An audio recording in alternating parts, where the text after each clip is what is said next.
And we're live with The Bearded Truth. I'm your host, Jen Beard, and I'm with my amazing, hilarious, wonderful, beautiful co-host, Farron Wise, a longtime friend from high school, and she has her own amazing podcast. I'm in her studio, and her podcast is called What the Farron. It's iconic, yeah. It is. It's iconic. So today we are going to be covering the Diddy scandal. Obviously. And there is a lot of information to cover. My goal is to stick to the facts as much as possible. You know how I feel about that. And then we're going to have, Farron is an expert on all things pop culture, and she knows all the celebrities. Mm-hmm. So she is like the perfect person to do this interview with. And we also both are super passionate about the anti-human trafficking movement.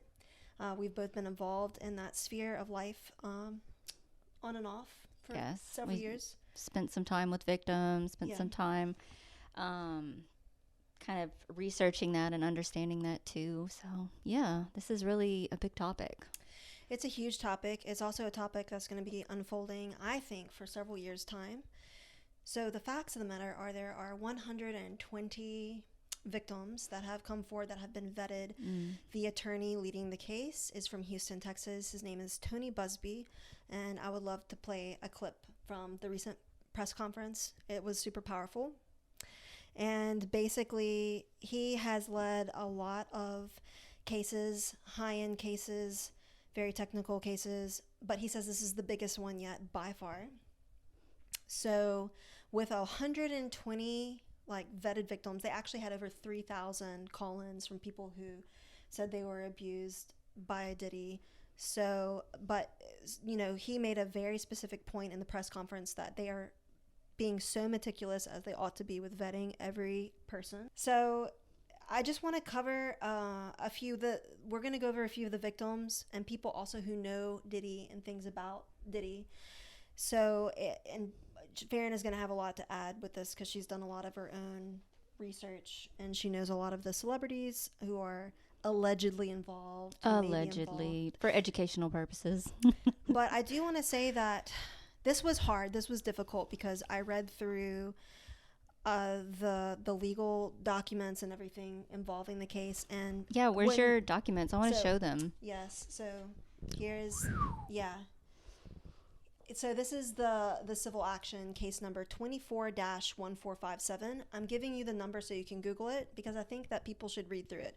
There's pictures, there's videos, and in fact, the attorney... What is there videos of? He says he has hundreds of hours. Oh, but there's not actual... Okay. No, but there is claims that there's videos. There's photos, and photos are sometimes of the moments of like this sexual abuse because there was a lot that was recorded. It seemed like some sick game they were playing with recording some of this.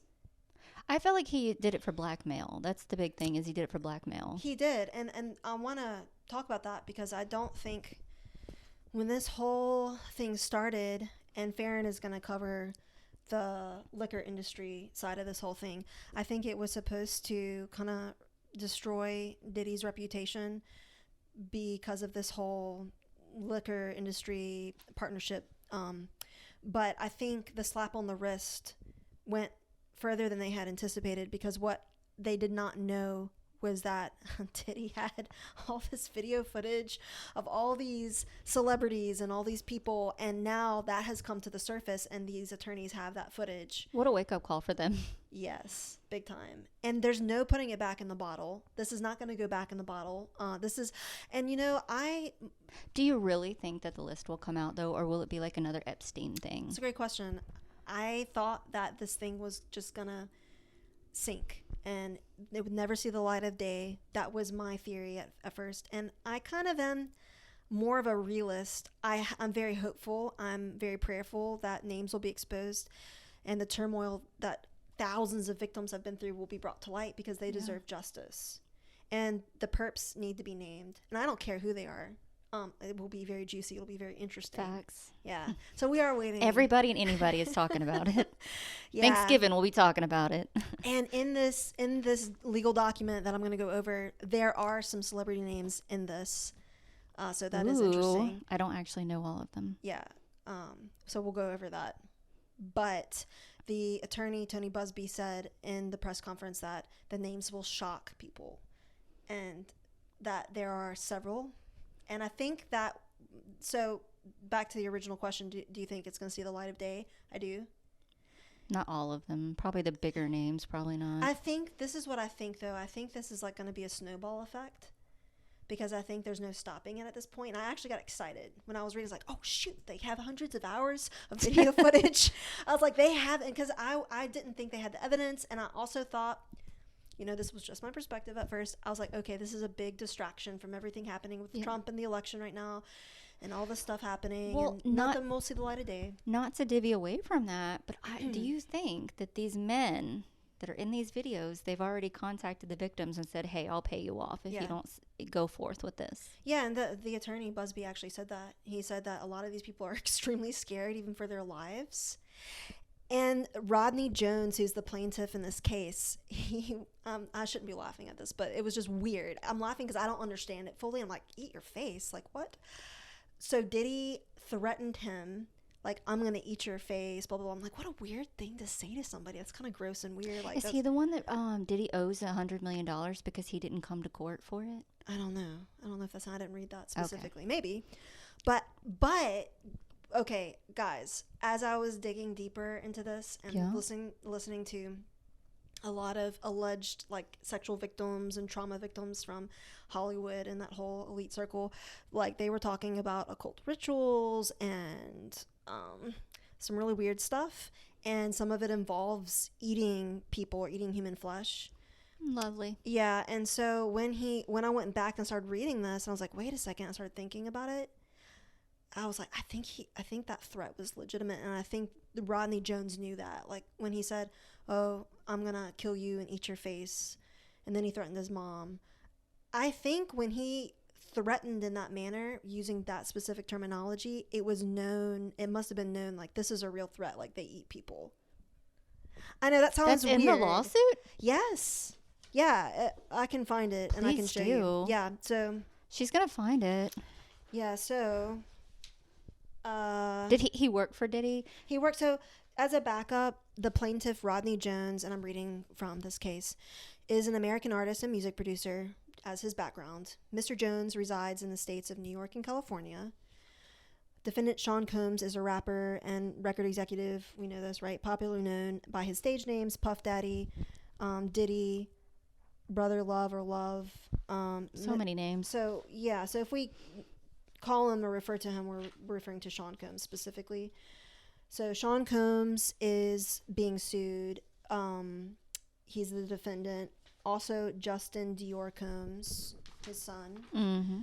Okay, guys, there are a lot of names most people don't realize because we keep naming Diddy, but there are a lot of names of people who are directly involved. They have the evidence of it, and they're being sued. So Lucian Charles Grange, who, by the way, that name was dropped by Jaguar Wright. Ethiopia Habtemariam, right, if I'm pronouncing that correctly. We're going to refer to her as Ethiopia in this podcast. This is interesting. She's very well connected.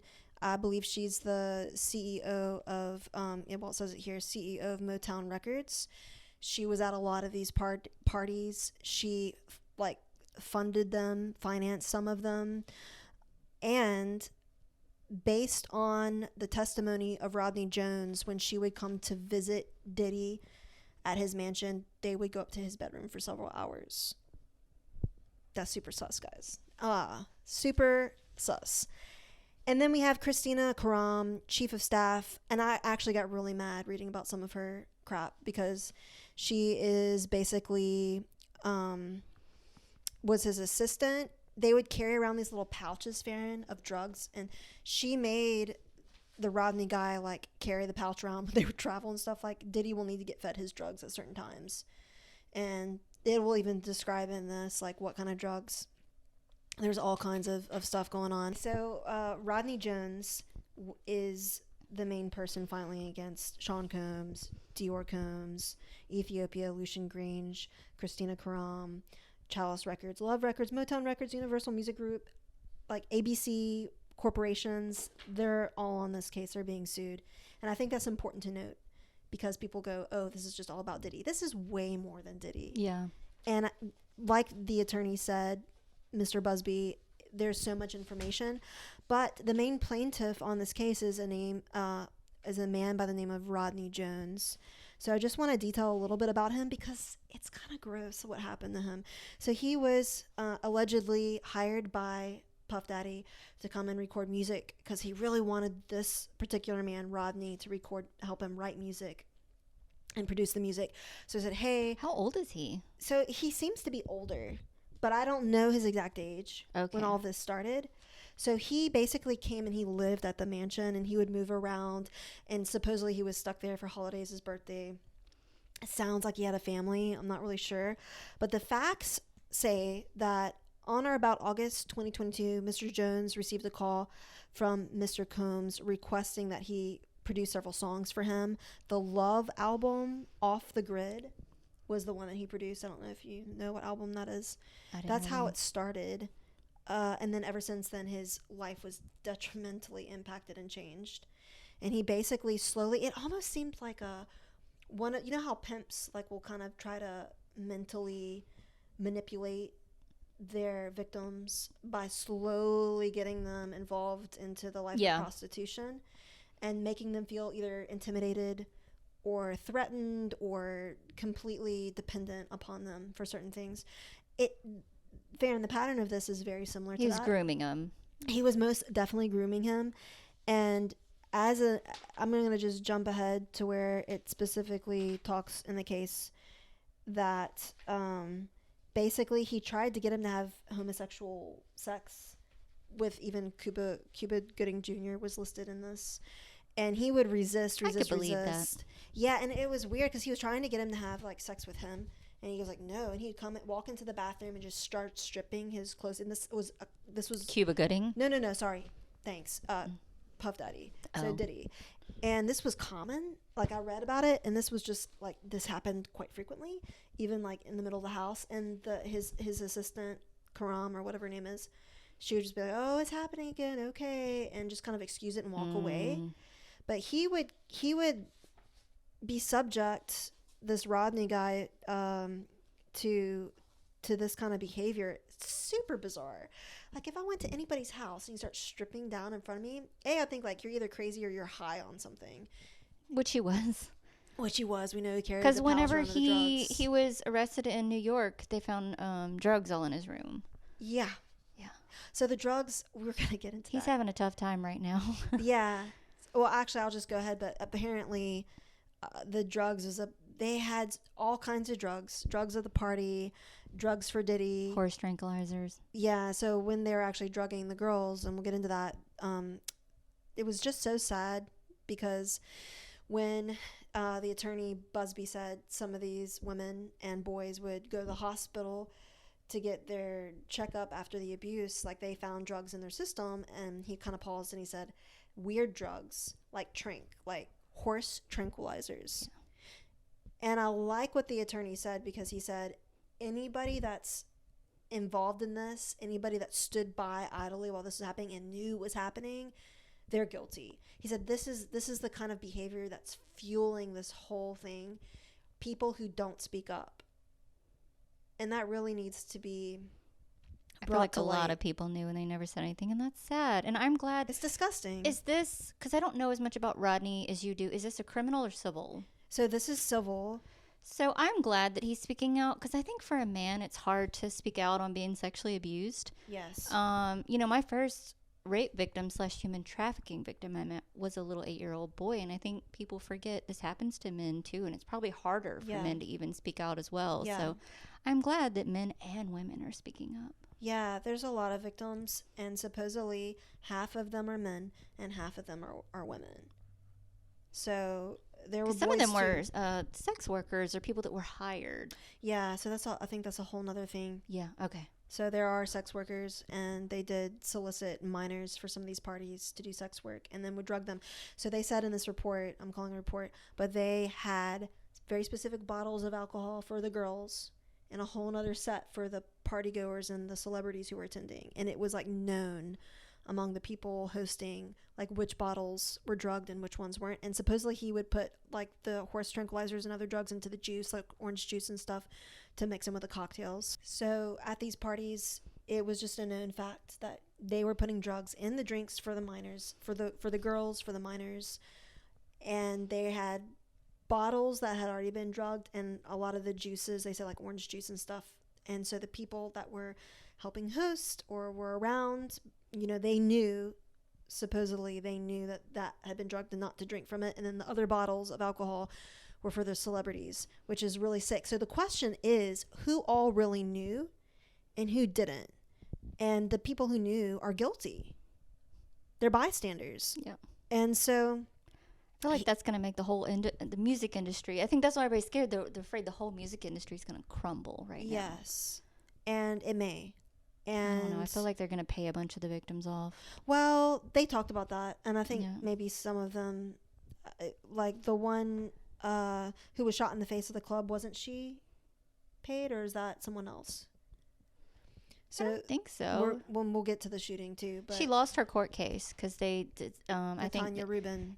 They said that he wasn't found guilty of it.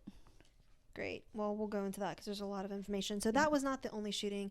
I do want to just quickly add before we go into the shootings that the youngest victim, as of right now, out of the 120 that have stepped forward and have been vetted, was 9 years old. So it's heart-wrenching. And so these are just the ones that they've already vetted. And so 120. And he said, why so many? And why will there be possibly so many more? Is because this took place, I believe, from years 1991 to present 2024. So it's a very large range of time. And like Jaguar Wright said, who a lot of her testimony and the things she says, I have no reason to not believe her. She was in the industry for 30 years. And she says that this has been going on for a long, long time. And it goes way past Diddy. Like, this is not... No, I believe that part. Yeah. Was she a little sketchy at times? For sure.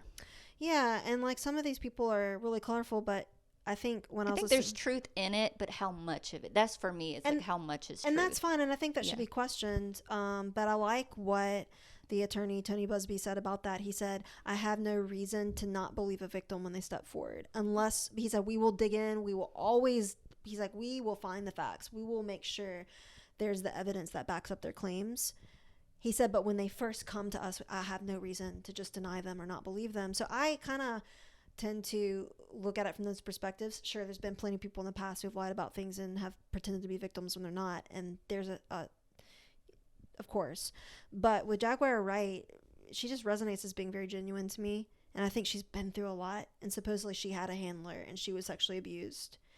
And she knows a lot. And she mentioned something about like the death of her son kind of triggering her to step forward and to speak about a lot of this.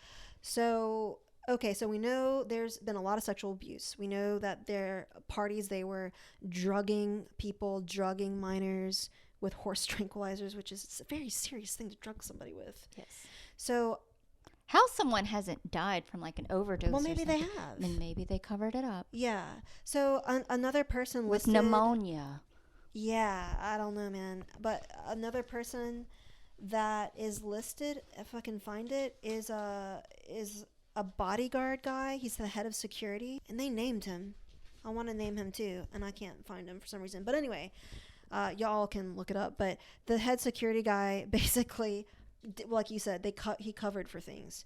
And so the known fact of what he covered for based on Rodney Jones's testimony is a shooting that happened in Diddy's mansion. So Mr. Jones, let's just back up for a second. The victim his name is Mr. G, and Mr. G was Justin's friend. Justin Bieber? No, Justin Dior Colmbs, the son of Diddy. Okay. And so Mr. G is a 30-year-old tall African-American male, as the report says. In addition to these individuals, other musicians were present at the camp. The writer has spoken to several musicians who attended the camp. One evening during this camp, Mr. Combs, Jay Combs, and G were in a heated conversation. That conversation was moved out of the studio and into a restroom adjacent to where Mr. Jones was sitting. Mr. Jones was approximately 2 feet away from the bathroom when gunshots rang out. Mr. Jones recalls hearing multiple gunshots. Mr. Jones immediately went into a state of shock and feared that he would be shot next. Mr. Jones genuinely believed that he would be shot through the door due to how close he was. After the shooting ended, a crowd gathered around the restroom. When the door finally opened, Mr. Colmbs and J. Colmbs exited the bathroom.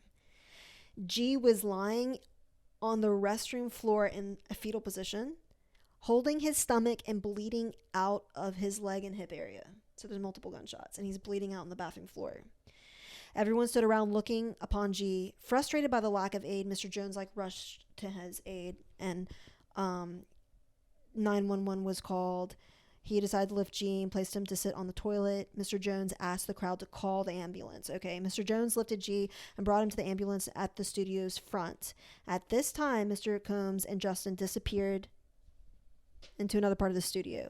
Mr. Colmbs gave strict instructions. This is highlighted for me. Mr. Colmbs gave strict instructions to inform the police that he had nothing to do with the shooting. He also forced Mr. Jones to lie to the police by telling them that G was shot standing outside by a drive-by assailant. There is an excerpt from CBS News. It's an article. If I'm reading this correctly, it's CBS News. It just says, on the heading, "Man shot outside party at Hollywood recording studio." Wow. Yeah, so that was it's amazing what money, the sins money can cover. Yeah, 100%. I was shocked when I was just looking at it how much do people not know? What all is being hidden? And I think the Jones guy was just probably so frightened. I mean, golly, he was just a few feet away. Yeah. And he could have been shot.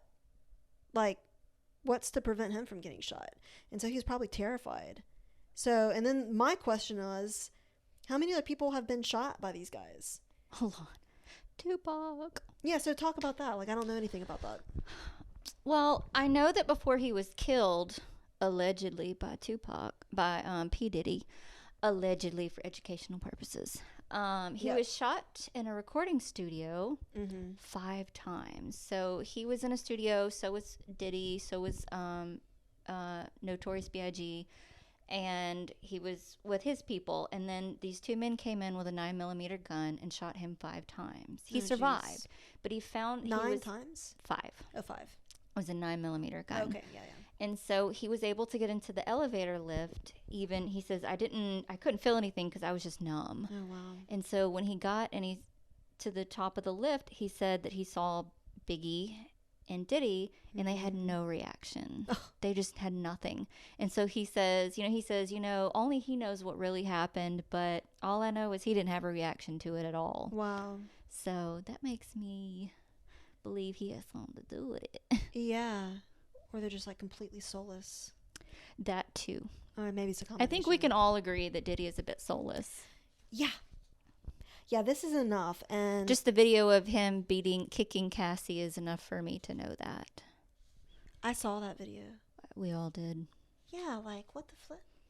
He drug her back to the hotel room. She obviously was trying to flee for her life. That was clear to me in the video footage. And you know what's so heartbreaking? He paid off that hotel for that video footage. Did he and really? They did it. Wait, so how did we get the footage? How's it public? I think that it was his and that someone... Or maybe police, I don't know everything. Yeah. But the hotel knew of it because they helped her. Yeah. They said that someone helped her get off him. So they knew it happened. And so we're just now finding out about it. Yeah. He paid them off. I believe that. Yeah. It's not a fact yet. There's a lot of things that have not surfaced fully that are not 100% facts. But I was on Wikipedia just looking at his stuff, and it, they have a little tab for legal issues. Yeah. I mean, that man has been legal issues for 40 years. It's just really, God, how he has not gone down is just mind-boggling to me until now. Yeah, it is mind-boggling. Well, let's talk about the shooting with J-Lo. I'm just clumping her into it. What do you know about that? So, my source is Forbes, and it says in December 1999, Colmbs Lopez's bodyguard Anthony Jones and the 20-year-old rapper were involved in a disagreement at Club New York in Manhattan that ended with gunfire and left 3 people injured.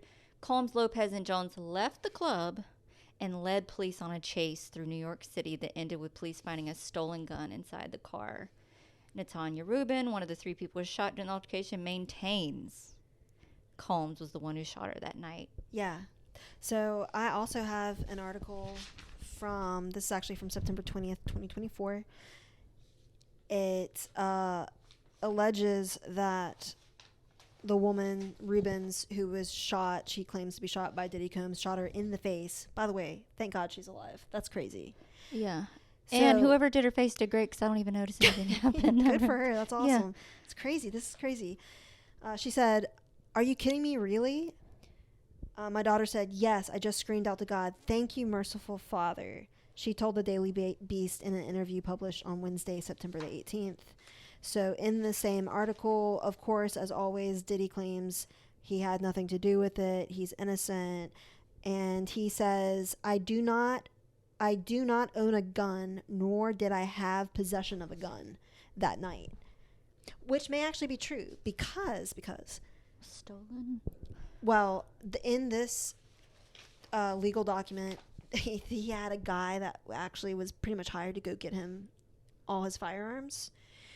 And they had a lot of firearms. And supposedly, he wasn't always the one to buy them, right? So they weren't technically in his name. And so the gun that, wasn't it J-Lo that had the gun supposedly? Allegedly? I think allegedly, yeah. Yes. So, which was smart on his part, I guess, if you're a criminal, that you're not the one carrying the gun. It's not on you. You didn't buy it.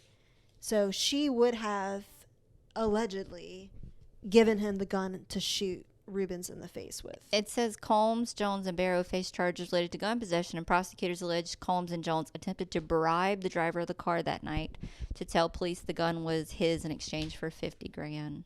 Oh, geez. $50,000 is not enough. So let's go to the actual facts of the case that I have here, and the civil action case number that we covered in the beginning, if anybody wants to go pull it up and read it. So on page 25, it says of this specific incident that he shared that artist and Mr. Combs' girlfriend at the time, Jennifer Lopez, carried the gun into the club for him and passed him the gun, him being Diddy, passed him the gun after he got into an altercation with another individual. He seems like he's a very temperamental guy. And then what I have highlighted is that on point 134, Mr. Combs made it clear that his head of security, please y'all go look this guy up. Who is this guy? Fahim Mohammed, or Mr. Mohammed, had the power to make people and problems disappear. It says it right here. Okay, Mohammed. So, like, what is he responsible for? What kind of connections does this guy have? What has he been covering up? I'm very, very curious. So, oh, look. It even has his picture. He's super handsome. Yeah. I'll zoom in so you could see it, but he's like super cute for a really bad person, allegedly. Yeah, allegedly. So point 135, Mr. Combs instructs his staff to always contact Mr. Mohammed if they are ever pulled over by the police in Miami or California. So this guy must have connections in Miami and California. Like the whole state of California? Okay. Upon information and belief, Mr. Mohammed spoke with LAPD after G. Remember, that was the first guy that was shot. After G was shot at CRS, the LAPD was in CRS and witnessed the blood in the restroom, and they went with the bogus claim that the shooting of G occurred outside the studio, as the media reported. This was all thanks to Mr. Mohammed's connections with law enforcement. And by the way, I'm just reading directly from this document, point 135 and 136. So the interesting thing is, it goes on to say that LAPD spent hours in CRS after the shooting of G, yet there were no arrests. Mr. Jones witnessed the LAPD in the restroom, pictured above. They have pictures of the blood all over the floor in the bathroom. But no worries. Diddy had a cleaning crew come clean it up. I love that. Yeah. So, but by the way, like, these people, Rodney Jones, the people that were at the party or whatever it was, the camp, they call it a camp, these are eyewitnesses. And the cleaning crew, too. I was going to ask that because, I'm like, I'm not a killer, but if I was a hired killer, I'm not going to do it. And I really would. I would, like, the moment they're like, did you do it? I'd be like, yes, sir, I did. I'm sorry. It wouldn't take long. You could just say, hey, we'll give you some chicken nuggets. And tracks everywhere. You're never going to eat good food again. We'll give you chicken nuggets. I'm like, oh, okay, I did it. But if you're a hired killer, why wouldn't you like do it not around people? It's always at a studio too. Like, why not just like catch them in their, I don't know, doing something at their house or something and get them there? But it's always in an area where people are. Yeah. So that's what maybe that's intentional. Maybe. But the fact that there's so many eyewitnesses, especially at these like freak offs and these parties, that just everybody's involved. Yeah, we've all seen the photos. I mean, lots and lots. All of Hollywood. Yeah, and the thing is like, you know, we want to immediately point fingers and be like, oh, you know, Ashton Kutcher and all these people meet and we go, oh, they're all involved. Maybe not. Like, we don't know. Did someone not maybe know they just what went was to the going? party. Yeah, maybe they weren't aware. So that's where it gets a little tricky, because I think like they're going to need hard evidence as things unfold, and supposedly they already have some of that. We just don't know the names. But I'm so curious. But I wouldn't want to be caught dead at one of those parties. Like, y'all, use discernment when you get involved, like, at that level. Like, just don't go, man. Pray for discernment, because, like, this is crazy. So this whole part on page 28 talks about the minors, the girls, underage girls. It specifically lists Charles Grange, defendant Grange, and this is a name that Jaguar Wright dropped, and she dropped it viciously. She be dropping all the time. So she says that, so actually not her, right? According to Mr. Jones, whenever defendant Grange visited Mr. Colmbs at his home, it would be in the evening, and he and Mr. Colmbs would disappear for hours in the bedroom. Yeah. Yeah. So defendant Grange sponsored and attended several Love album listening parties at Mr. Colmbs' home in Los Angeles, California. These parties were sponsored by defendants MR, LR, and UMG. As evidence above, these parties had sex workers and underage girls present. During these parties, defendant Grange knew, or should have known, that Mr. Colmbs was drugging the attendees through laced bottles of Don Leon tequila and Ciroc vodka. It is no secret that Mr. Colmbs had specific bottles of alcohol, as we mentioned before, designated for females, and other bottles designated for his staff, his artists, and for himself. This fact was detailed by former artists and bodyguards of Mr. Colmbs. Just like Epstein, he had a woman as his main person. The madam. The madam. And I'm just like, God, these women. I can't imagine knowing that that's happening to another woman and being implicit in that. Yeah, 100%. That's awful. It's depravity at its finest. It's human nature. It's sin. It's, yeah. I guess when you've been in, I mean, I don't know, I'm not, but you've been in this world for so long, maybe you just grow numb to it. I think you do. I think it is unnumbing. I'm glad you used that word, because I think like I talk about how like God gave us a human conscience, and I think sin is a gradual small progression, and over time, and maybe you've been, you know, people have been possibly a sexual victim as well, sexual abuse victim. And, you know, I want to just say that's a possibility, and that you don't just become overnight this like pimp or, you know, cartel member. I think it happens. I think maybe you gradually, yeah, it's a gradual thing, and so your conscience is seared over time. But you know what? That's no excuse for these people. Like, you willingly choose, even though you've been through maybe possible abuse. You know what else it reminds me of? The Lanier guy. Mm-hmm. Do you remember him? He was the doctor who was sex trafficking all these women, and the girl from Smallville. You ever remember the show Smallville? Yeah, was it Chloe, the character Chloe? Yes, and she was the main person getting all these people to come. I don't know what it is. Yeah. So she was like pimping. Yeah, she was the one getting the girls, and like, that was shocking. They were being branded and sexually abused, and she was there to witness it. Oh, yeah. Geez. They had scars on them from being branded with his name. Oh gosh. And see, that's the thing, like, we don't know what kind of, like, what is this extent of this like sick, sadistic type of torture that these people have been through. Are some of them killed? Were some of them murdered at these parties? Like, we don't know. Yeah, we don't know the extent of it. I want to know the extent of it. I think everybody wants to know who's involved. We want to know the extent of it, because here's the thing, this is what I was thinking as like these celebrities. You have all these celebrity names, and you have all these supposed celebrity names, people who are involved. Our culture in America has put Hollywood at the center and idolized so many people I feel like that's changing, though. I feel like the regular people like us on TikTok, we're tired of them flaunting their fame and their money. And I think it is starting to come out 100%. Where we're just kind of rebelling against them. But we need more of that. And even the attorney Busby said, he said, I've been threatened on social media by some of these fans. He's like, rightfully so, they're fanatics. And so I just want this to break, Farron. I want this like sick idolization of people to just at least be lessened. Like, we need to get them off their stupid high horses and their platforms, because it is a form of worship in our culture, and it's really messed up. Sick. Yeah. I mean, we call them idols. So why do you think that not just the country but the world is so fascinated by this case?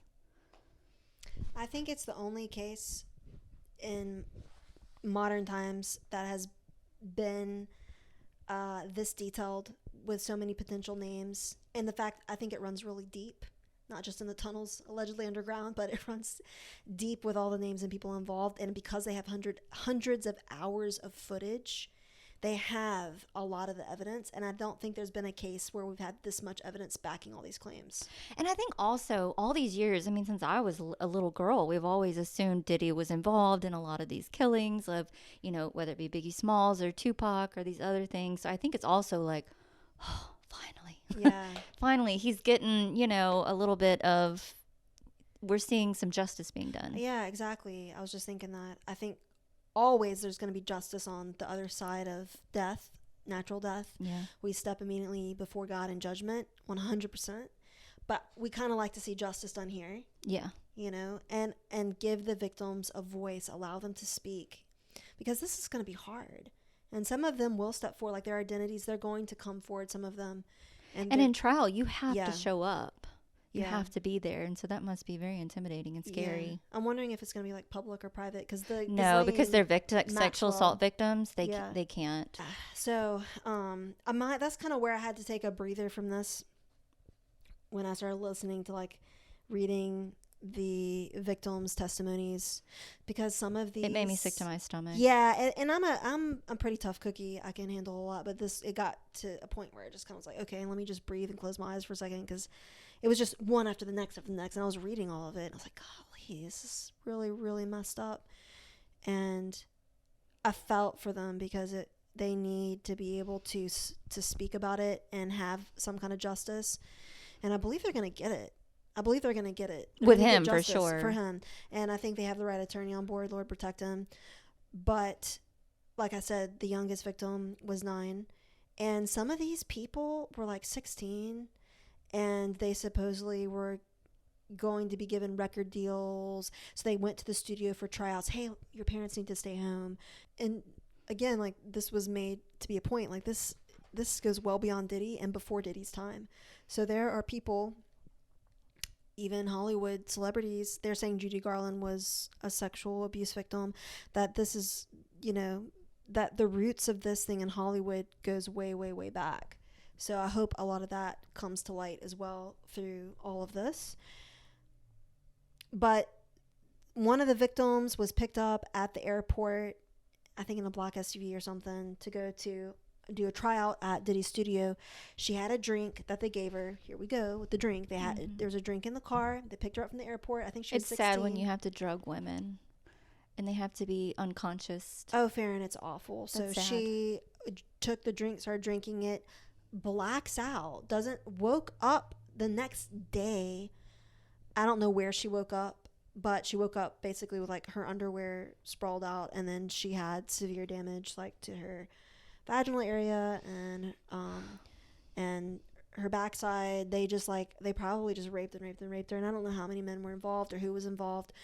So I'm sure that's going to come forward in this case, but that really sickens me. And so these people do need justice, and I just don't think we realize the full extent. Like, we only have rumors of things, but now we have names, now we have facts. Yeah. So, and you told me that the court case, it starts 2025? 2023, I think. No, like, when is it going to come before a judge and May jury? 2025 is the trial. It's the trial. Yeah. Yes, because they want a speedy trial. That's funny that he thinks he's getting out of it. But so let me speed this up. Yeah, I'm just hoping he doesn't get killed. Like he won't. Well, the good thing is he's been denied bail like 3 times, even by the highest, even another twice, judge, because he's been. They have a new judge now. Oh, I didn't know that. Yeah, the other judge had some sort of change of schedule or something, so they have a whole nother judge involved. Good, very good. And that judge turned down his bail. Yeah, and guys, we need to be praying over this. Like, pray for protection over these women and these men. Women and over the attorney leading this. There's multiple attorneys, but Tony Busby is leading it, and he looks like just a total firebrand. Like, he looks like he can do some damage, and I like that about him. He's bold, so we need to pray for him. Yeah, because he's going after some really scary people. Yeah, he said that. Yeah, he's very clear, and he's already been threatened, of course, and the victims are really afraid for their life, he said, as well. So, there are so many, like, layers to this whole thing, and, like, there's a web, and so I'm trying to understand, because at the party, by the way, I see all this liquor at the party. We need to talk about that liquor, Ciroc. Yeah, Ciroc. And he's like, how many bottles of Ciroc does he have? Why Ciroc? And supposedly he was connected. He was a 50% partner in Ciroc and is it De Leon or something? Yeah. So that's what I want to talk about, because you and I talk about together how 50 Cent had said, honestly, his trouble started whenever he put that lawsuit against, he filed a lawsuit against, what is their name again? Diageo, which is Spirit Company. And Diageo is partly owned, by, and I listed them all. Here's some of the shareholders. Okay. Bank of America, Morgan Stanley, BlackRock. So BlackRock owns like half the United States, like Walmart, everything. Yeah. Actually, that name keeps popping up with all this stuff. So here are, I know I'm kind of bouncing around. Yeah, go for it. But speaking of those shareholders, BlackRock, these are some of the companies that they own, to tell you how powerful these people are. Pfizer, CNN, Fox News, Moderna, Amazon, Walt Disney, MSNBC. So they own all major pharmaceutical and weapons manufacturers, as well as most mainstream media. Diddy said this after he won the as far as the case, because he wanted the case to go to court. And Diageo, is that their name? Diageo, they said, no, let's do this privately, and they moved to have it dismissed. And then the judge said, no, we can move it forward. So that means that Diageo's transgressions are going to be in the public's eye. And P. Diddy said this: the message is clear. If you dare to shed light on Diageo's conduct, you will be punished. These brazen acts of retaliation serve as a testament to the power dynamics at play within the industry and underline the urgent need for justice and accountability. Okay. When did that happen? I will have to go back and check into that. Yeah, because this was before all this whole sex scandal and all the stuff came out, right? Yeah. And are some people... I do know that according to Bloomberg Law, September 7th, a judge denied Diageo's motion to both dismiss the lawsuit and force the case into arbitration. Is that how you say it? Yeah, but Diageo said it has invested more than $100 million into De Leon tequila. Okay, it's tequila, and tried for years to salvage the broken relationship with Mr. Colmbs. Despite having made nearly $1 billion over the course of our 15-year relationship, Mr. Colmbs contributed a total of $1,000 and refused to honor his commitments. And now Diddy came back like maybe 6 months later and said, yeah, we're just going to dismiss the lawsuit and settle this together, and I'm not going to own anything anymore, and they're going to be complete owners. So I think something happened. Okay. Because it was just dropped. So people are speculating that this whole liquor debacle is what kickstarted, like, Diddy's big sexual scandal. That maybe somebody with a lot of power wanted to punish him, possibly. Well, because they were going to bring these big people's transgressions to light for everybody to see, and so I think they were like, "Oh no, honey." Well, this is what I think. Yeah, and this is just me speculating based on those fragments that I have, but I think they tried to punish him, but what they didn't realize was that he had all this footage on people. And that was an accidental finding through this whole sexual scandal thing, is they opened up the box and it was like, oh, There's a lot of footage. That's everybody in Hollywood. Yeah, and so they're like, put it back. And I just don't think they could, because now it gave rise for victims to come forward, and then, the lawyers got involved. Things are happening. Stuff started getting leaked to media. It just, that's my point. Like, you can't put it back in the bottle at this point. So I don't think people like them, these big, powerful players, knew that Diddy had all this footage. It's clear whose back pocket they were in, which is the government. Right, yeah. Yeah. So you really do think that maybe they just didn't know he had all that footage? I don't think so, because they were poking at him, just thinking they were targeting him. They wouldn't have targeted all these other celebrities and names and wanted that to come to light, because these people are in bed with each other. But you have to know that he's so well connected with all these people that's going to hurt somebody. Maybe. I don't know. We don't have all the information. Know. We don't know. Yeah, I just think that this piece of it is intriguing. And it helped me understand the power dynamics within these shareholders, like Morgan Stanley and BlackRock, and how they control most of everything. And again, like, this is such a small puzzle piece of this, like, 1,000-piece puzzle piece. And we have, like, a few. It's so complex. It's very complex. But I'm encouraged, because I think a lot of this web is going to come to light of who's connected to who and how deep this goes. Yeah. So speaking of deep, we can talk about the tunnels in a second. She loves the tunnels. I do. I'm fascinated by the tunnels. Allie Carter, who alleges that she was a victim who was sex trafficked, said that there are tunnels. And I think that the government has, I don't know. Okay, so I looked into it, and then we're going to get back to his assistant, Crum, because there's some interesting things about her as well. So, okay, guys. So there's been a lot going on with the tunnels. So I wanted to go and find the facts behind that, but I couldn't find anything that actually proved or verified that there are tunnels under his home, except for, because now I'm of the theory that there's got to be tunnels, and so I'm trying to prove it. So, the overview is that there's no hard evidence that there's tunnels, but there is underground swimming tunnels that connect to a grotto. Mm-hmm. But I was like, okay, so what else is going on in the area that we can prove? So, of course, we all know that Playboy Mansion, they found underground tunnels in Playboy Mansion. Playboy Mansion, there's supposedly some really dark stuff that happened there. And some celebrities kind of sort of were testifying about it, like testimonials, basically, not testifying, saying like, man, this stuff is like demonic, the stuff that happened underground in the Playboy Mansion. And they had a grotto area too, which is really interesting, like an underground swimming area. And they had the prostitution stuff going on, drugs, whatever, wild parties. And this is all decades before, Diddy's freak offs. Really? Yeah. So, so Farron, she has done her research on these tunnels. Okay, y'all, this is exciting, and the fact that I found what I found. I'm gonna get you a shirt that says "Tunnel Lady" or something. Yeah, the tunnels are real. The tunnels are real. So yeah, the victim that Farron dropped her name, Allie Carter. Mm-hmm. Ally, Allie Carter. Y'all need to go look her up, because a lot of her testimonies, her stories are dark. I believe her. I do believe her. And again, like, we believe victims until proven otherwise, right? Yeah. So I think people need to go listen to her. She talks about cities under our feet.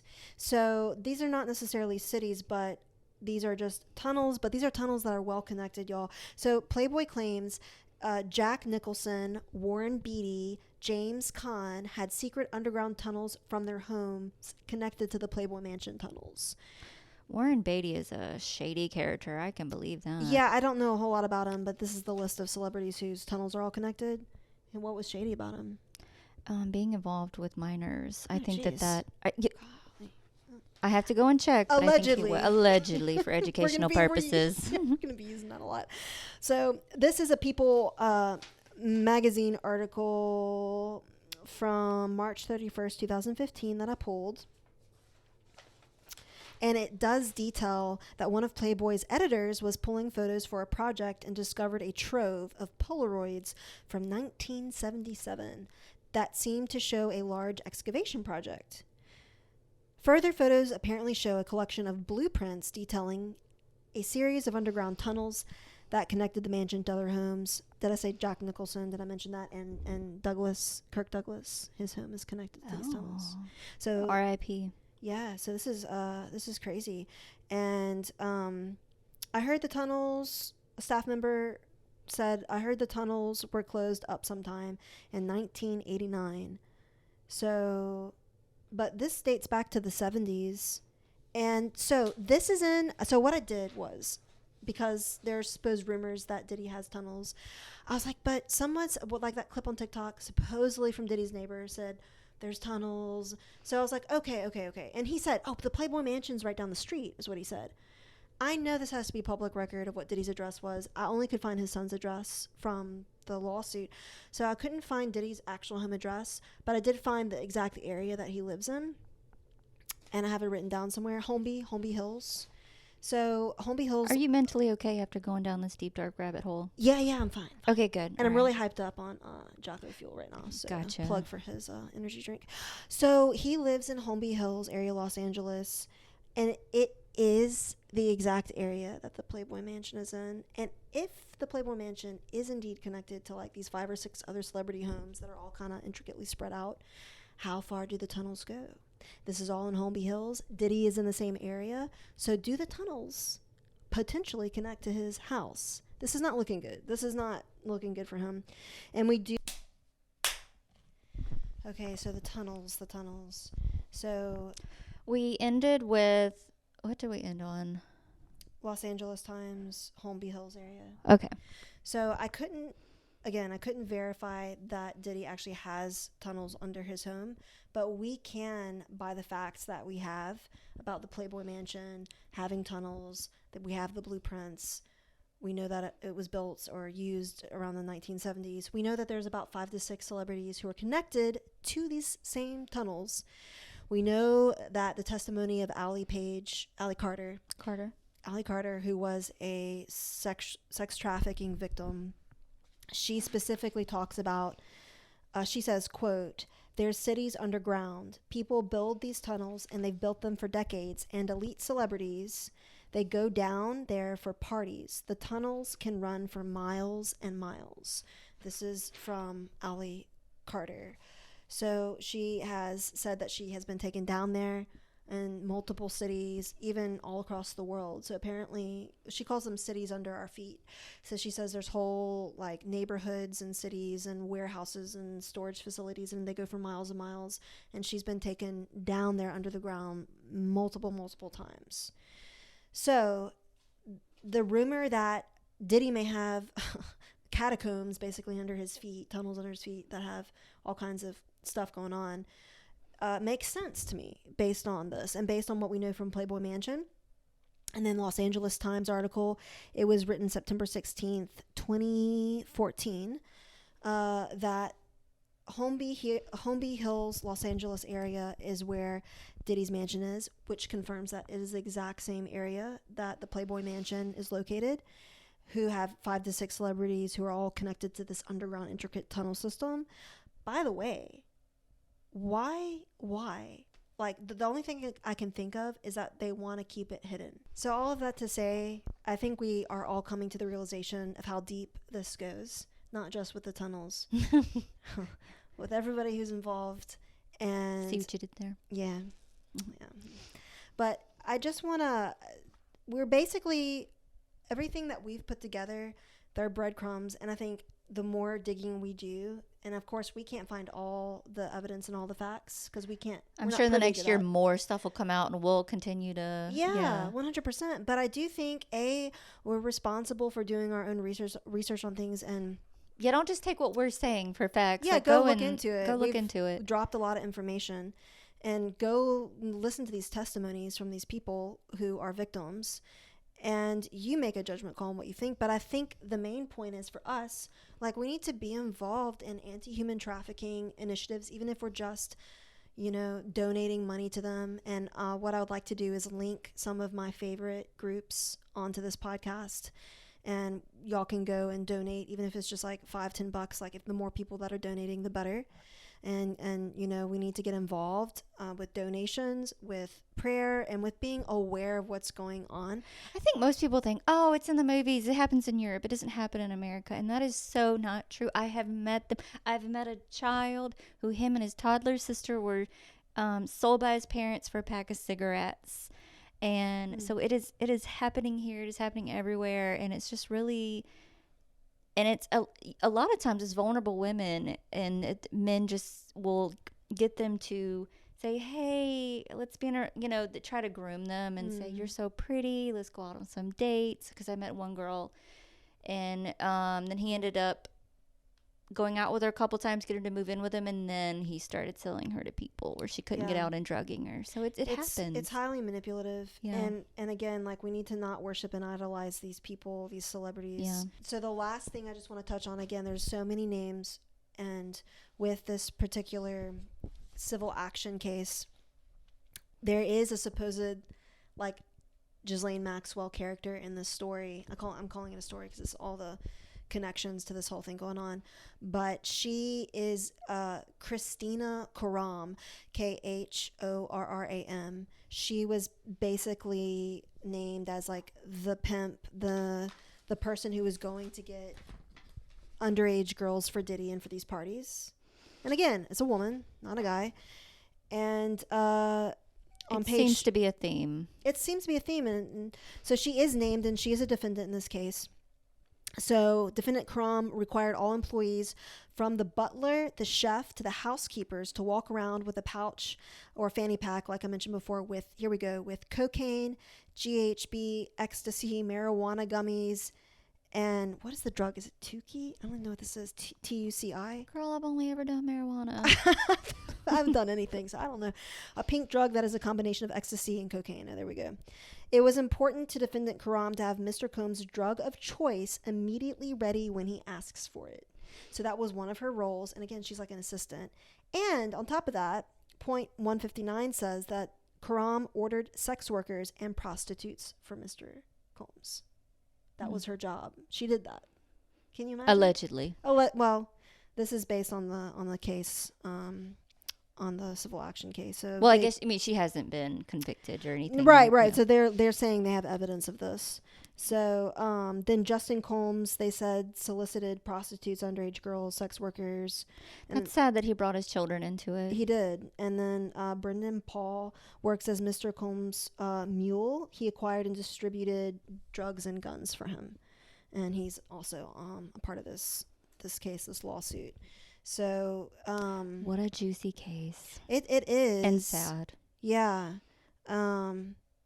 It just goes on. And again, I highly recommend that people actually go and read it for themselves. It's 80-something pages. I think one thing that I don't like, and I'm glad that we were able to have the actual lawsuit with this, have our sources, because a lot of times you get on TikTok and people are just giving their opinions without actually stating facts or sources or anything, and it's just, I feel like you need to, like she said, go do the research. It's a lot deeper than you think. It is. It is a lot deeper, and there's a lot of players involved, a lot of high-level players, a lot of money and a lot of power, and they need to be named. And I would recommend that people, besides just like reading the whole report, also go and listen to where they believe Diddy violated TVPA, which is the Trafficking Victims Protection Act of 2000. It basically was a law. It equips law enforcement and government to fight human trafficking via protection, prevention, and prosecution. So just to quickly mention, it says that specifically this Diddy and then Lucian Charles Grange, Ethiopia, Motown Records, it goes on, were all, they were basically involved with trafficking to some extent through obstruction, attempted obstruction, interference, and prevention of the enforcement of TVPA, the Trafficking Victims Protection Act, were all done intentionally and knowingly. For example, the defendants, Grange, Ethiopia, Motown Records, Love Records, Universal Music Group, knew that Mr. Colmbs was high risk, specifically high risk to violate the TVPA through continuing criminal sex trafficking activities. And so it goes on the whole next page 69, and further to detail that specifically of how that was done and violated. So I think there's still, and I mean, guys, I'm skimming the surface of this because I had a lot of other stuff. Y'all, look, hold on. So she's got that. Look at all these notes, y'all. Look at them. Thank you for doing all that research. Yeah, for sure.